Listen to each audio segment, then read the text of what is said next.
Čeková, veľký kráľ a malá myš. Jeden veľký kráľ, veľký palác mal. Na paláci veľké brány, obrátené 4 strany. A ten veľký kráľ veľké brány veľkým kľúčom večer zamykal. V tom paláci bola skríška a v tej skríši žila myška. Veľmi malá myš. Ale ten kráľ s tou myškou mal velikánsky kríž. Myško mal pomaličky, rozriezla mu pantofličky. Keď nemala stravu inú, zjedla kožu z hermelínu.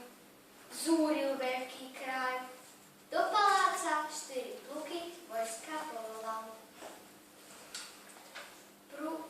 Sliedi vojsko po paláci, generál sa potí v práci. Ale hľadaj myš, keď je malá, že ju ani dobre nevidíš. Kým strážili svojho kráľa, myšička trón oblízala.